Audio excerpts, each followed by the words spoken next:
I see Ford is sending us a 2024 Maverick truck with the off-road trimmer package, which is for going off-road.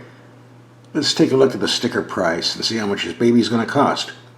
And I have to put some tape here because it has some confidential code information that you're not supposed to look at. Here are the options. Here's the price. I will call your attention to the fuel economy claims, 2024 with a 21 average. Because of the off-road stuff that's on here, we get less fuel economy than the typical off-road Maverick. Compare that to this, the standard off-road Maverick we had last year, 22-21 with the average of 25, a lot better. And compare that to the two-wheel drive Maverick with a hybrid motor at 42-33-37. So if you want to go off-roading in the trimmer, it's going to cost you a bit more at the gas pump. So here it is. Let's take a closer look. We have to do this in the shade because it's going to be 110 degrees today, and I don't want to roast alive. One of the first things we do is get a vehicles and check the brand of tires they're giving us, because a lot of car makers are putting cheap brands on. These are Falcon off-roaders, and I've never had good luck with Falcons personally, but maybe you will. Toyota and Ford are using them on their off-roaders now, so that's what you get. They would check and see if there's a spare tire. I'm told that's a full-sizer on the trimmer package anyway. And anytime we get a vehicle, we take it out in the dark and test the headlights and do a night drive. We did that video already, posted on YouTube. We have a link for that at the end of this video, so you're not missing anything. I'll have to admit, this is a pretty nice looking truck. And you have a little trimmer decal so people know you spent the extra money. What's interesting is when Honda introduced their pickup truck years ago, the critics said it's not a real truck because it doesn't have a frame, it's a unibody. You can't tow more than 5,000 pounds. Well, here we have a non-frame unibody vehicle. They can only tow like 2,000 pounds. Yet the same critics are now saying, yeah, this is a real truck. Which goes to show some of the stupidity of some of the critics out there. Actually, they're both real trucks. There's absolutely nothing anywhere that says a pickup truck has to have a frame instead of a unibody. And as we get into smaller vehicles with higher fuel economy, we'll be seeing a lot more trucks with a unibody, so get used to it. I've already reviewed many Mavericks before, so let's just cut to the chase and cover the trimmer package itself. You get these special wheels, these off-road tires, the suspension's raised 1 inch. You get heavy-duty shocks. There's a locking differential on the rear, so you don't get stuck, or getting out if you do. You're getting tow hooks, and the bottom here is angled an extra 10 degrees, so you can get in dips and get out a lot easier than with the other Mavericks. And underneath, where you can't see it, heavy-duty cooling for the engine, heavy-duty cooling for the transmission. And along with that full-size spare tire, there's also a skid plate under there somewhere. I'm not going to crawl under and show it to you. I don't want to get dirty. It's too hot. Now, the disadvantage, the bed capacity has been reduced to 1,200 pounds. Although that's more than enough for any type of gear you might be carrying. And you do get a trailer hitch, but you'll only be towing 2,000 pounds with the trimmer. And of course, instead of the base hybrid motor, you get the EcoBoost 250 horsepower with an 8-speed automatic. And actually, this vehicle is pretty quick, thanks to its light weight. Yeah, it's the heaviest Maverick out there, but still light. I don't remember the 0-60 time. I think it's like 6.5 seconds or something like that. I've had no trouble passing on the freeway or passing on backcountry roads. And let's see, here you bring in 4-wheel drive, locking differential, the drive modes, we'll show you in a minute. And only on the trimmer you get trail control.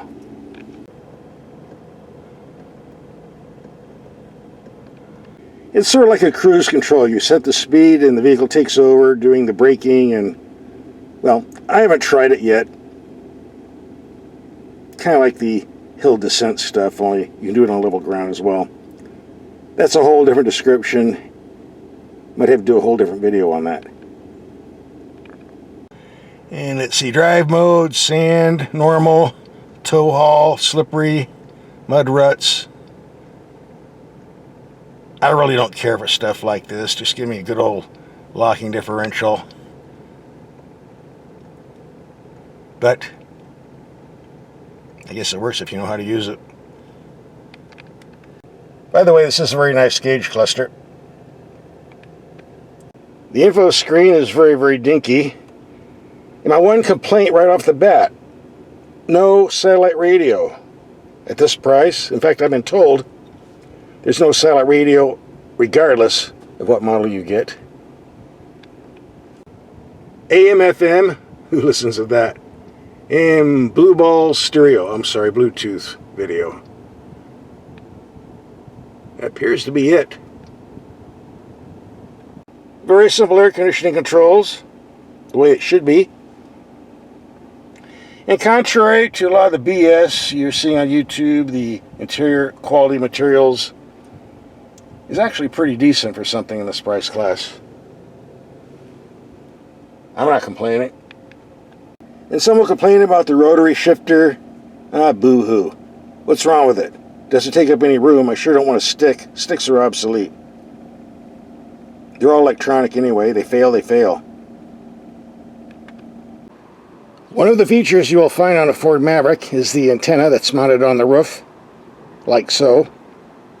Some YouTube testers complain this is a bad idea because it interferes with the installing a roof rack or other accessories on the roof. I have a few comments about that. Number one, there are gobs and gobs of companies selling roof racks for a Maverick. None of the racks interfere with the antenna, nor does the antenna interfere with any of the roof racks. Obviously, no one would design a roof rack for a Maverick if it did. Duh. Also, there's about 500,000 Ford Rangers, Chevy Colorados, and GMC Canyons that have this type of antenna on the roof. They don't have a problem. One word of warning, though, if you got so much gear inside the cab in the bed of your Maverick and you still need to put some on the roof, chances are you might be overloading the vehicle, which is 1,500 pound weight for a standard Maverick and only 1,200 for this Tremor. So you're starting to put stuff on the roof, you want to check your weight. You might be overloading the vehicle, and that can end up being a bad, bad idea. Alright, show and tell is over. Let's go out and do some driving. And by the way, for an inexpensive truck, you would expect real cheap, crappy seats that are very comfortable, but that hasn't been the case in any of the Mavericks I've been driving. Not the best seats, not BMW Mercedes standard, but I've never had any discomfort. I like the materials, kind of like denim, jean denim. Just a note here, a lot of people don't understand, just because the truck is smaller doesn't mean it's shorter. Some of these small trucks are just as long as the full-size trucks, and the turning circle is not going to be as tight as you think. Just like it isn't on this one. I haven't looked up the exact number, but U-turns, you got to do some planning. When you're on dirt washboard roads, the ride quality of the Tremor is a bit on the stiff side, but it's no big deal because the shocks do a great job absorbing the impact, and the vehicle doesn't skip around like it would on a standard vehicle. So overall, I have no complaints here. And one advantage of the Maverick is its narrow width, allowing it to squeeze on narrow trails that bigger rigs wouldn't fit in. Well, I guess they could fit in if they want to scratch all the paint off with these thorn bushes on either side.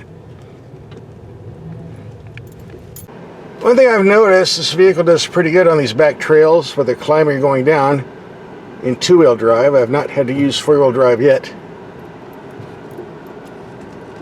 which shows there's a lot of weight on the rear wheels compared to some conventional pickup trucks, giving better traction. We're doing some steep climbing, and yes, now I have it in a four-wheel drive because I don't want to slide off and go way down there.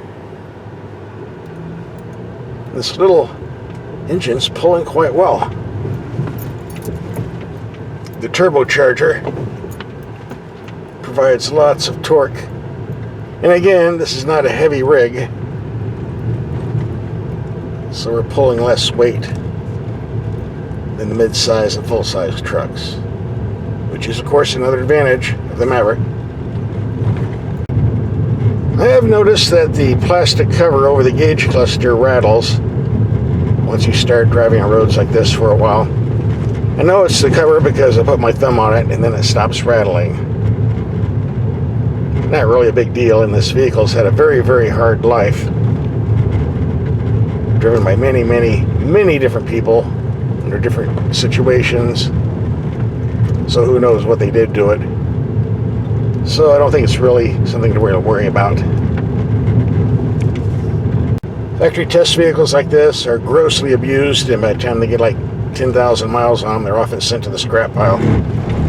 They lead a hard life. On curved roads like this, the cornerability of the Maverick is excellent thanks to its great weight distribution. And in spite of the increased ride height, the heavy-duty suspension helps as well. I gotta say one thing, this is one of the noisiest engines I've ever driven. And this is with the hood down. A lot more with the hood up. Fortunately, the noise doesn't go into the cabin, but still. Fortunately, it seems to be reliable enough, so why complain? Gotta stop and check on my girls, Kamala and Dr. Jill. That part of the anatomy kind of reminds me of Hillary. I'm not supposed to make political jokes here. I'm sorry, I'm so ashamed. I apologize. Sort of. Another thing I forgot to mention, the air conditioning in the Maverick is excellent. Blows lots and lots of cold air, even on a super hot day like this. No complaints there. This is what happens when you're about 20 miles from the Mexican border. Your vehicle can end up like this, with you in it. Alright, we put 259.9 miles on this vehicle. Alright, 260. A lot of highway driving, city driving, off-road driving, a two-wheel drive, off-road driving, a four-wheel drive, with an average of 20.1, which is pretty much the average they claim on the price sticker. I'd say we're pretty much right on. So let's reset everything and do some freeway driving. See if we can get that 24 mpg they're claiming. Of course, somebody screwed up. Now we got a parking lot.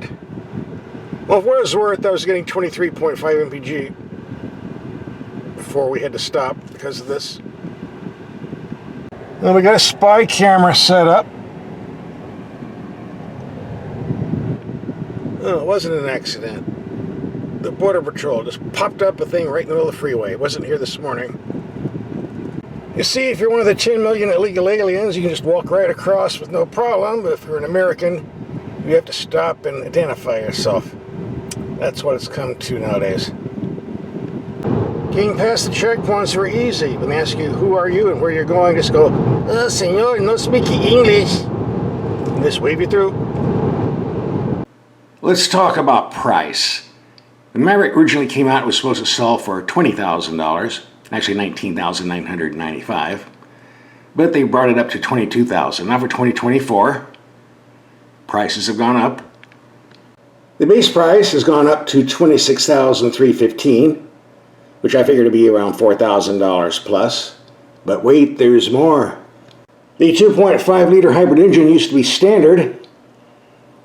Now they tack on $1,500 extra for that, for a total price increase of $5,500 plus dollars. Wow. Getting a little greedy, Ford. But in the case of the Tremor version, well, where else are you going to find a pickup truck with four-wheel drive and a locking differential for less than 35 grand? I don't think you can. So still, this is a good buy. This concludes our road test. If you want to see the headlight test of night drive, here's a link coming up. Click and watch. You're already here.